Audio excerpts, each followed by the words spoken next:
Good morning from our headquarters in Kyiv. This is Sunday show at Hromadske International, the only primetime show in English telling the story of Ukraine and Eastern Europe. My name is Tetiana Ogarkova, and today we'll talk about two major topics of the week. We'll first of all talk about the Kerch tragedy, about the most important shooting in the Kerch college, and we'll also follow up what's going on with autocephaly in Ukraine, what are the consequences for the population and for the church. We are joined today in the studio by Iryna Brunova-Kalisetska, a psychologist. She's also executive director at Integration and Development Center, so we'll discuss all these topics with her. She'll provide her insights, but let's start maybe with our video with a report from Crimea, because our journalists will be working in Crimea, in Kerch, for 2 days already, and they'll show us what's going on in the city and how the city and the community reacts to this tragedy. Let's watch. Eyewitnesses say that all the doctors, everyone who could have, came to the city hospital to help the wounded, but there are not enough ambulances. People were driven out using public minibuses. There were also not enough free hands, and so they turned to the medical college for help. Third and fourth years from the college, this one right behind me, they were asked to also provide assistance to the wounded. Just like that, these 18-year-old teenagers came face to face with this terrible tragedy. And I remind you, we are in annexed Crimea, and they speak with caution. It's better not to risk it. And that's why this girl who is studying to be a nurse and spent several hours helping the wounded agreed to speak with us on the condition that we don't show her face. The patrol car arrives with police, she tells me. They brought girls who were not seriously injured and started taking the gurneys to the waiting room. They said that they will then bring the ones in a serious condition. At first they said it was a gas explosion. We looked at these kids and they didn't have any burns. They asked the third and fourth year students for help. The elevator was not coping. There were many who suffered, and our boys just started taking the stretchers and carrying them to the 6th floor. That's where the operating room is. They started carrying them there and assigning them to departments, trauma center, neurosurgery. Doctors came from all the hospitals, from hospital number 3, number 2 and number 1. Everyone helped, the students, the doctors and the nurses and orderlies. It's difficult because you think that you and the girls that brought them in could have been in their place. They were asking, please call my mom and tell her that I love her very much. Parents would come and ask, are these names on the list? But we weren't able to answer. We weren't able to say anything because we didn't know. Those parents who asked, we later found out that their children had died. We didn't go to class for 2 days. We were that scared. Some people say that there were 4 gunmen and that they are free. Some say that they died, though. I would never wish this on anyone, for the children to go to school in the morning and then get a call saying that they're gone. It's very difficult.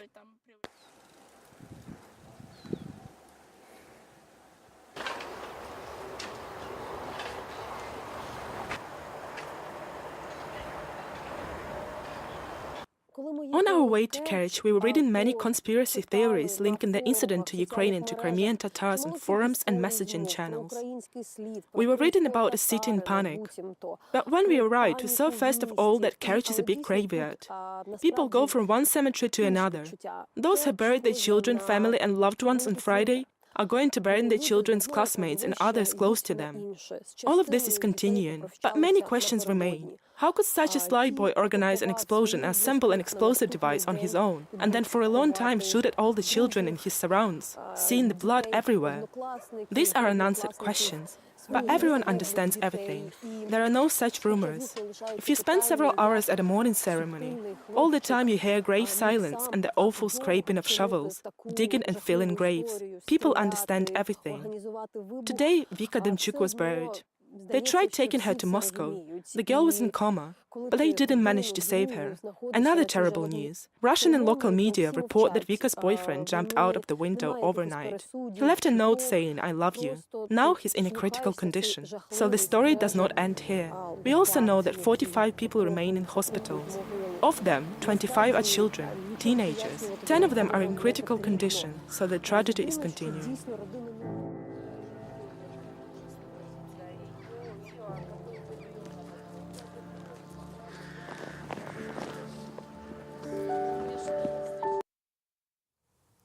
So we've seen these terrible images from Kerch, and now we'll discuss this topic with Iryna, who is, I remind you, a psychologist. So Iryna, you've seen our video. What are, according to you, the reaction? Let's discuss the reaction of Ukraine to these events, because there was a discussion in social media between many people who were saying that Ukraine has to announce a kind of official mourning for these people, these children, kids killed in Crimea, but it wasn't true. Do you think that Ukrainian reaction is sufficient in this situation? Good evening, Tatiana. I think that we can speak about reaction of Ukraine on different levels. The state of Ukraine, the people of Ukraine, the Crimeans who had to move out and who feel probably the most connection to what is going on in Kerch and in Crimea in general. So let's speak about the reaction of the state.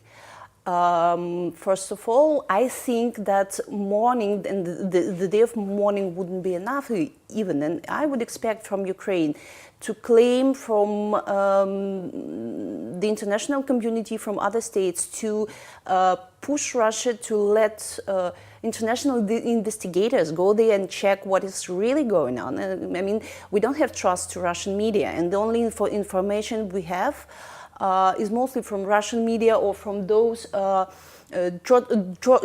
journalists from Ukraine who dare to go there and try to get some information. But I'm pretty sure they won't be let too deep into the situation. Yeah, sure. Natalka told us, our journalist told us that they were not allowed to enter the college, and people don't want to talk to journalists, especially to journalists from Ukraine. So it's a real issue. How do we get information? What are the sources? Not speaking about investigation, which is impossible for Ukrainian state. Yes, that's why I said that for me it would be good reaction from Ukrainian state to claim for international neutral investigators to be let in. As for the society of Ukraine, from what I saw also from the social media, people also try to understand what is going on, not through the official information, but trying to check with experts or with websites. Is it definitely that easy to create a bomb, to buy weapons and bullets and what he was using there? And the most question, which is still unanswered, was he alone or what was it around him? Mm-hmm. And many people, many testimonies were about that there were many people shooting. So, and these rumors are still there in the city. We'll talk. And when we have these questions unanswered, it causes a lot of anxiety and feeling of threat, both for people who in Kerch and in other parts of Crimea, but also for Ukrainians as well, because we at the same time we don't know answers, but we also feel ourselves helpless. And this caused a lot of consequences for the society. I can understand those people who would say that Kerch is far from Ukraine at the moment, and this labeling of Crimeans who wanted Russia to come to Crimea in 2014, but still, for me, such a tragedy and the reaction with mourning days, even expressed by NGOs or by the media, by neutral media, would show the people in Crimea that we are connected. Mm-hmm. And this is important. And I guess it will be also very important for people in Crimea and Kerch. And now we are having with a Skype call, we're having Natalia Gumenyuk, who is in Kerch now. Natalka, would you please explain us what is happening in the city now and what the main feelings of Crimean people towards what's happening? Of course, that's a tragedy. And good evening, first of all. I should probably add also to the discussion. It's a pretty, I'd say, tragic and unique one, because it's indeed the deadliest shooting in the Ukrainian history and in the history of the whole Europe. And it really feels very distant from here, both for Russia, both for Ukraine, and both for Europe, because Of course, Kerch is also even far away from Simferopol, from the capital of annexed Crimea. It's up to 6 hours drive.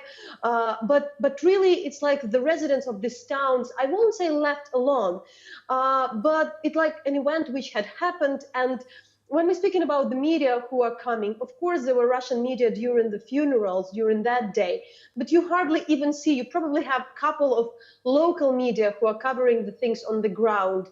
And as well, it's this fact that this place is not really accessible for international media and for the Ukrainian media, that they even don't dare or probably even don't think that they need to be here. That's make it probably this really sad, and the grief is there.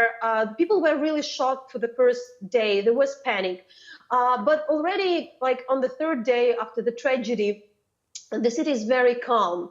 It's really silent. It's deadly silent. And I won't say that people are kind of afraid.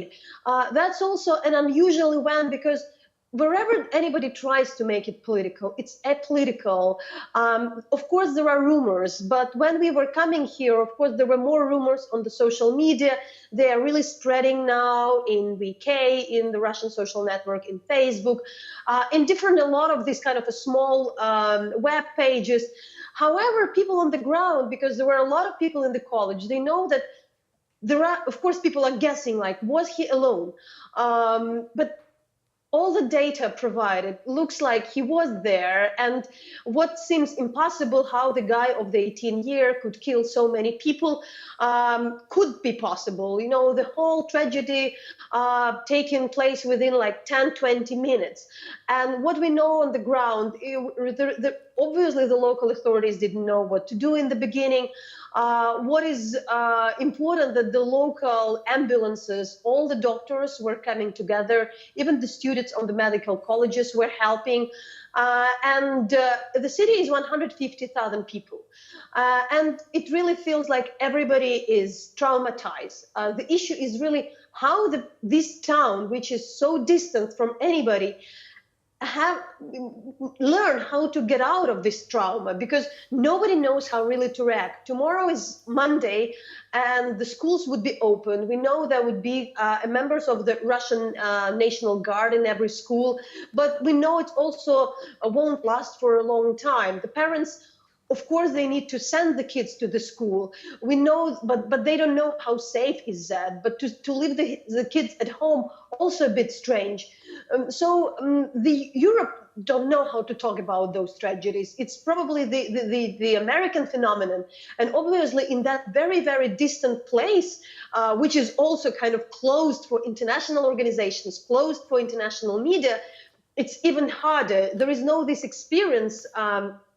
I also have to remind that there are besides 20 people who had died, we have still we have 45 people in the hospitals. 25 out of them, there are teenagers, and 7 of them are in very critical condition. All people who are in critical conditions, they were moved either to Simferopol or brought to Moscow. So still there could be more casualties on this tragedy.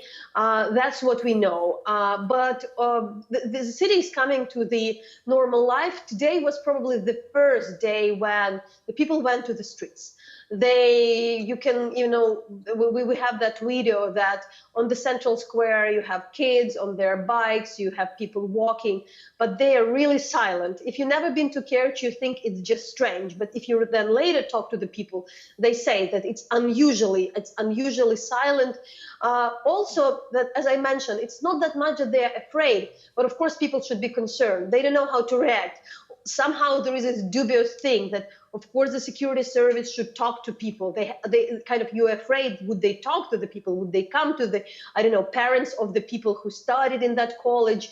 Would they come to the, pupils who used to study with the guy who committed this violent attack? But somehow you understand that they have to talk to those people. So people don't know how much they should be involved. So this feeling of how to react, that's probably the most important. But I really would, again, nail it down that the more empathy is definitely needed. More empathy from Ukraine, more empathy from Europe, from the world, from Russia, for whom also this place is, despite it's really close, it's the closest place to Russia in the Crimean Peninsula, still it's kind of the far away, distant territory, one of many. Natalka, thank you very much, but still, maybe the last question. You represent Ukrainian media, and I guess there are not a lot of Ukrainian outlets on the ground. What was the reaction of the locals to Ukrainian media, asking them about the tragedy, about the parents? How do they react to the presence of Ukrainian media there? You're talking about the more empathy needed on the ground. What was the reaction towards you, towards Hromadske? I should say that I don't think that there is anybody from the Ukrainian media here on the ground. I can't really, I mean, I don't think there is anybody, or at least there is no feeling that there is. But also I said, like, there is very few media at all, like at all, even from outside Crimea. I knew there were from Russia during the, like the funerals. You know, it really depends. We are very honest in the way we work. We approach the people, we talk who we are when it's necessary. The biggest problem is really how to talk to the people who just lost their close people. What the question you need to answer. You know, the people even like, obviously the way I heard the stories that there are conspiracy theories on some kind of the Ukrainian connection or something, but somehow it's somewhere. And even like you definitely have the people who are like obviously pro-Russian, but if you approach them in the honest and humble and like the ethical way, they would better say, you know, we probably won't talk. But they don't talk for the local media as well. We've been on the cemeteries, so the local journalists were staying and asking like, are people talking? And they say like, no, people don't talk. And if they tell, they say like, what should we say? The kids had died. We don't have anything to add. But for us, I think it's really a matter of not a matter of principle. Of course, the first task is really to tell about the tragedy, to draw more attention. You know, these families would stay, you know, for instance, here in Crimea, the people are really collecting the money. And, you know, we are, who know that, that how is it, you know, Ukrainians lived through the situation when people lost their close people. There was media attention within the first week, and later families are left alone. So in this case, you understand that, you know, the longer support would be needed. There would be needed the support, there would be support to the, for instance, psychological support, financial support. So the attention should be there, and there would be a longer story. How about the other kids who, let's say, been to this situation, and how they would live their life, who studied in this college? But I think that's also important, that the Ukrainian media care, and that nobody would say that none of the Ukrainian media come to report on the story. I think that's also very important to show that solidarity. Thank you very much, Natalka. Natalka Gumenyuk now in Kerch, in Crimea. Thank you. I'd also like to add that you can find the full version of our video report and the text on our webpage, so do read it. And Iryna, very important questions raised by Natalka, and maybe let's follow up a little bit. Kerch is isolated. People feel isolated, very far from Kiev, from Moscow, from international communities. They're alone with this tragedy. And what is lacking in the story is the meaning, you know. How could you comment on the meaning of this tragedy? What could be the reason of this terrible act of this teenager, of this boy? I would start with commenting on what Natalka had just said, that yes, I also have the same feeling that people are keeping silence because they don't know how to talk about such a tragedy, and they didn't have such horrible experience before. But what I know from my colleagues in Crimea, that they immediately, the same day, they organized psychologists who were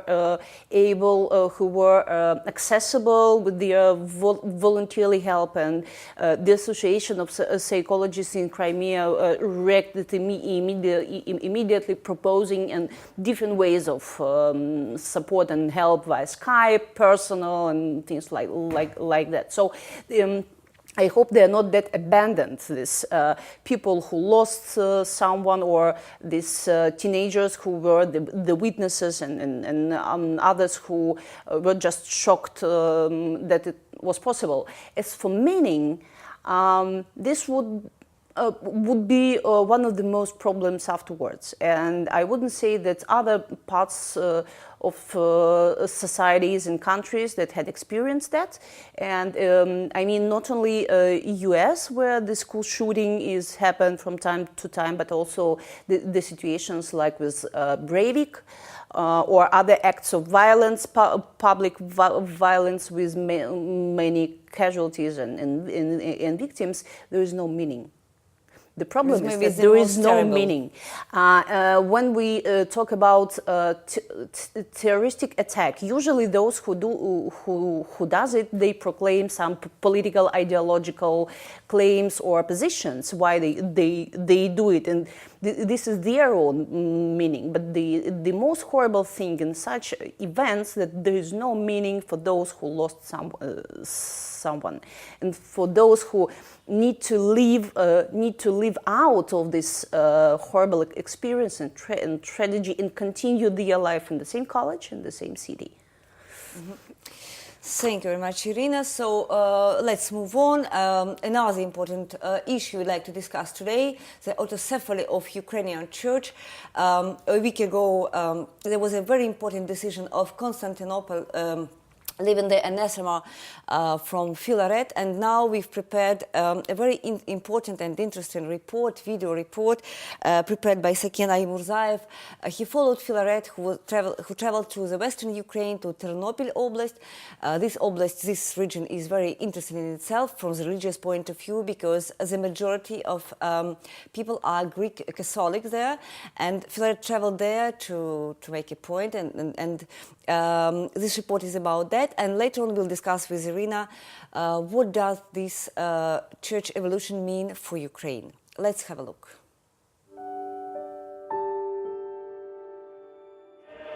On the day of protection of the Virgin Mary, pilgrims from Kherson and Odessa, Mykolaiv, Vinnytsia, Kolomyia, Ivano-Frankivsk have flocked to the Pachayev Lavra in Ternopil. I really like it. It's so nice. I walked around everywhere, had a look. The only place I didn't go to is the font where the water can be collected. It's too far, and we are planning to go back home again now.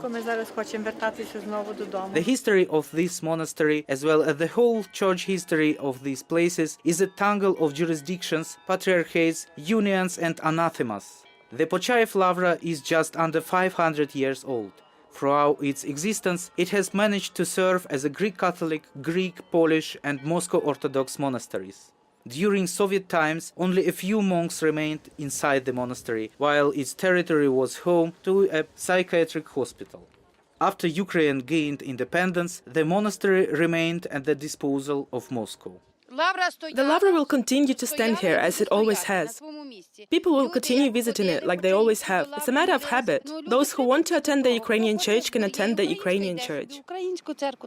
Now several hundreds of monks live in the monastery. They run ancient churches, keep an eye on the shrines, as well as look after the extensive farm. On the day of protection of the Virgin Mary, a vast number of people attend the Lavra. This holiday is a favorite among Orthodox believers, so a retreat to Pachayev is deemed very important. People make confessions, receive the sacraments, and communicate with the spiritual directors. Many come in small groups which are organized by parishes, priests, or the parishioners themselves.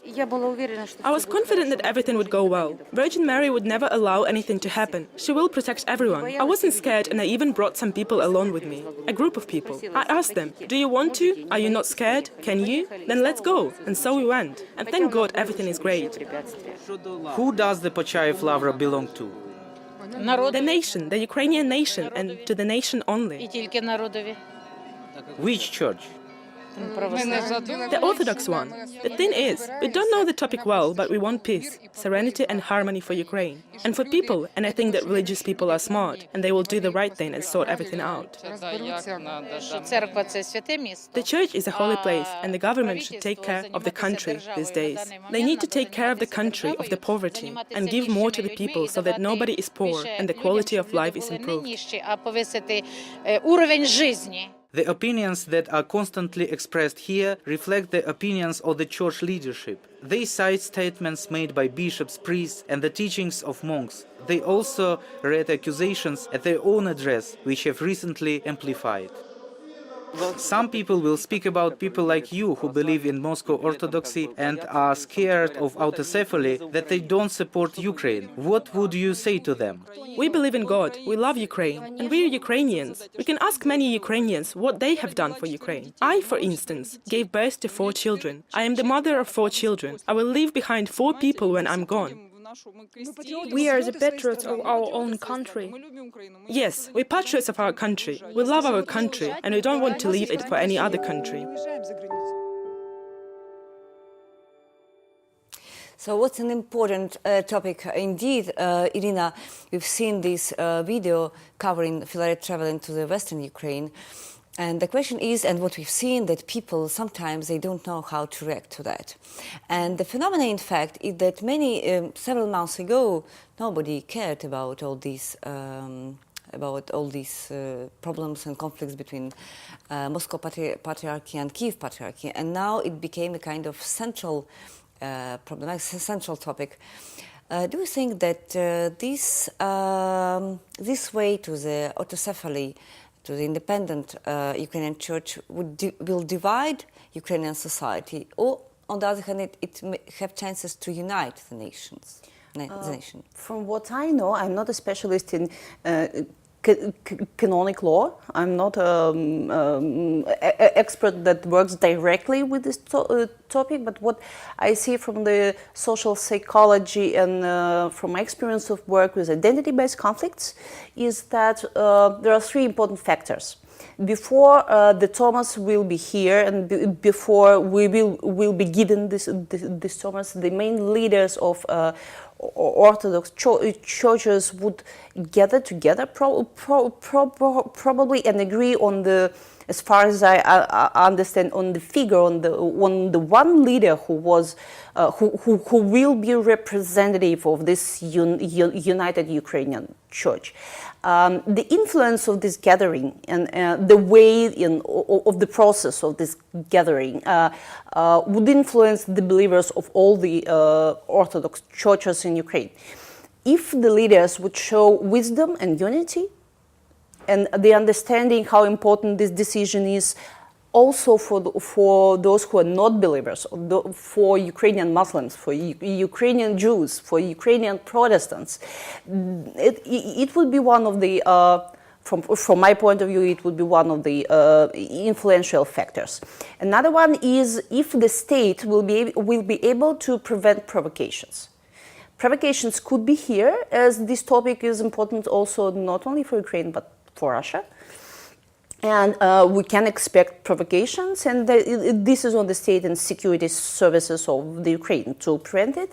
And the third factor, I would say that it's important for the society not to stigmatize the believers of Moscow Patriarchate, of those people who in this or that way has appeared under the influence of Moscow Patriarchy, and not all the priests at the time, as far as I know, already understand what is their own way, so they are believers of the church in different regions in Ukraine are in limbo, I would say, and they will need also support from other believers. That would be the best way to not only to proclaim and to declare unity, but also to have it in practical everyday believers' life. And to be open to the believers from Moscow Patriarchate as well. And there were some declarations, some statement from President Poroshenko going in this direction. So maybe it's a kind of positive sign. This is not only on Poroshenko. This is also on everybody who is involved in these church issues. So let's let's be optimistic about this story. Thank you, Iryna, very much. Thank you for your feedback. Iryna Brunova-Kalisetska was with us in this studio. I'd like to remind you is that you can read full version of our reports and also watch full version of our videos on our page, on our webpage. Do follow us on social media, especially on Facebook. You have our address on the slide, and we are also on Twitter. So, and thank you very much for watching us, and see you in a week.